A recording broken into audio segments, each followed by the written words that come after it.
Good afternoon, ladies and gentlemen. Before I start off with my presentation, I would like to thank the organizers of this conference, and particularly my friend Mr. Marco, for giving me this opportunity to present a paper.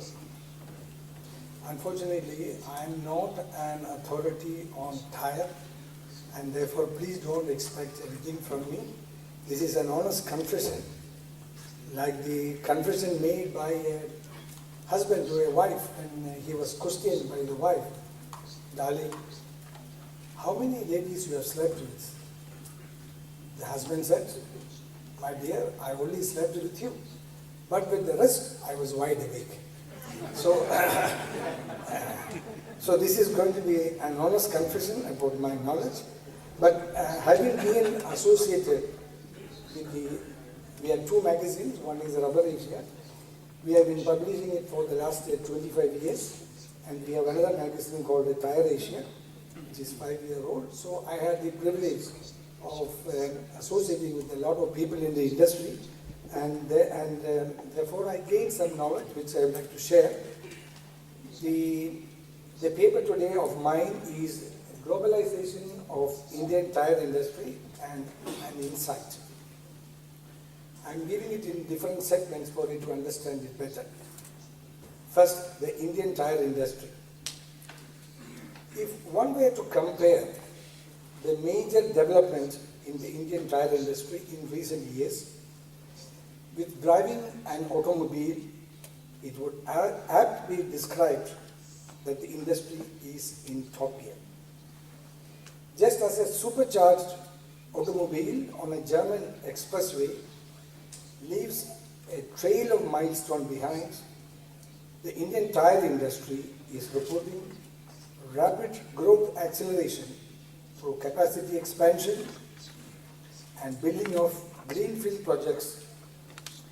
In the past 3-4 years, India has witnessed unprecedented investment in tyre industry, the likes of which perhaps the country has not so far witnessed. Now I talk about the auto industry.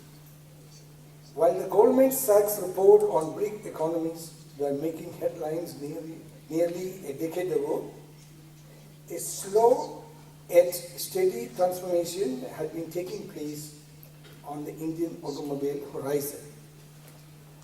Not only homegrown players, but also a large number of world's giant automobile manufacturers have been racing to India to set up global-sized plants. Thus today, Indian automobile buyer has before him a large bouquet of the latest offerings across all vehicle segments.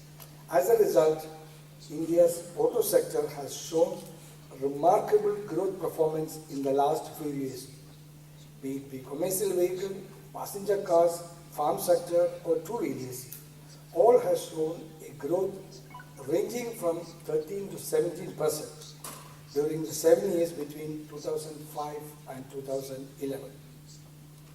India is the largest truck and 2-3-wheeler producer, second largest bus maker, 6th largest car manufacturer, 8th largest CV producer,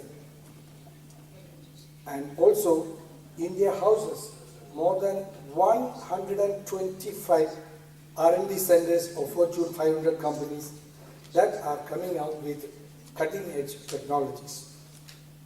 Well, now I talk about Indian economy. Indian economy has returned an impressive growth of more than 8%, ranking it as the second fastest growing economy in the world. Economic recession in the developed world could not hold back the growth for long, and the Asian elephant trumpeted even louder in the years subsequent to the global recession. Well, now I talk about infrastructure, investment in infrastructure. For many years now, investment in infrastructure is central to the policies and programs launched by the government of India.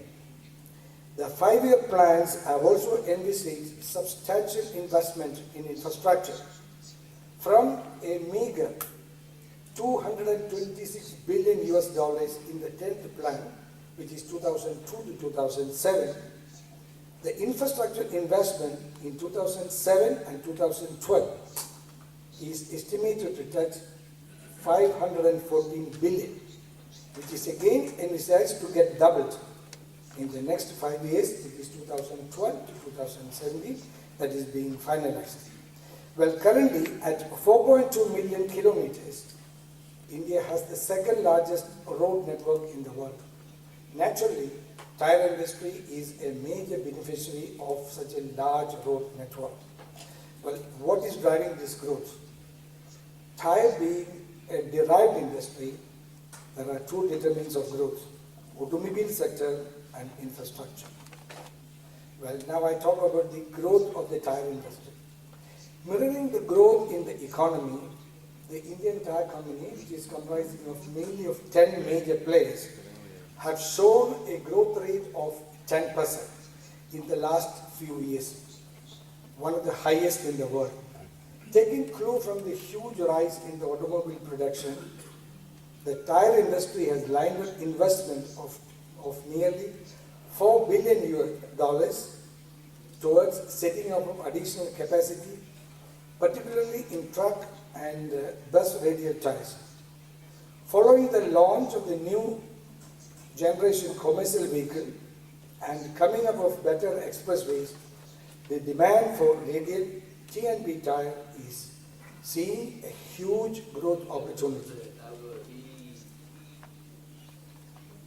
The radialization in TNB tyres that was just about 4% 2 years ago has reached 18% and is expected to reach 25% over the next 2 years.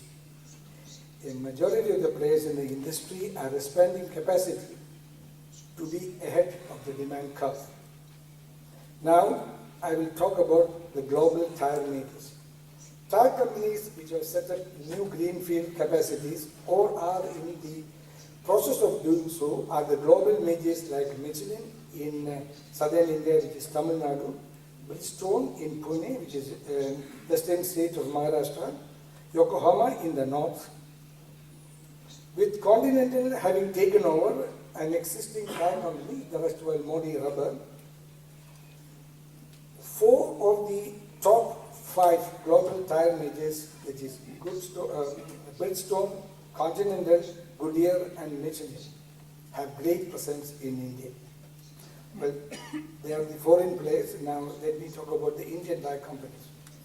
Besides these tyre majors, Indian tyre companies with global footprints, namely Apollo Tyres, JK and Chiat, have also set up plants in Tamil Nadu, which is Apollo and JK, and at Halol, that is in the western state of Gujarat by Chiat. In fact, the state of Gujarat is fast catching up with Tamil Nadu, which has earned itself the title of Detroit of India. Besides, homegrown tyre majors like MRF, BKT and Metro are also setting up new capacities across tyre segments like radial truck tyres, high performance passenger car tyres, OTR and two-wheeler tyres. In brief, Indian tyre industry has created a robust framework for building new capacities as well as investing in an expansion of the existing plants to meet the needs of today as well as to seize the growth opportunities of tomorrow. Well, this is the bright side of the picture. Now I will talk about the bottleneck. Well, having said about the good side, nothing in life is picture perfect. Presently, the macroeconomic scenario in India is facing several headwinds. There has been slackening in automobile sales as well. The automobile industry, having experienced a growth upward of 25%, both in the financial year 2010 and 2011, have so far seen muted growth this year. The growth in M and HCV sector has also been impacted due to the rising interest rates and hence rising cost of ownership, increase in fuel oil, and the slowing down of industrial growth. The growth in the replacement market and the demand level for the commercial vehicle segment could remain a matter of concern in view of the slower economic growth. Well, let me conclude by giving you little details of the future trends. However, new challenges hide new opportunities as well. Long-term growth prospects continue to be bright. Investment in road and other infrastructure, rising disposable income, low penetration of vehicle, strong rural demand, and urbanization will continue to generate demands for auto industry and in turn giving fillip to the tire industry. Well, with all these key developments, soon it will be time for volume 2 of the BRIC report, of which India's chapter would make interesting and exciting reading. Thank you for listening.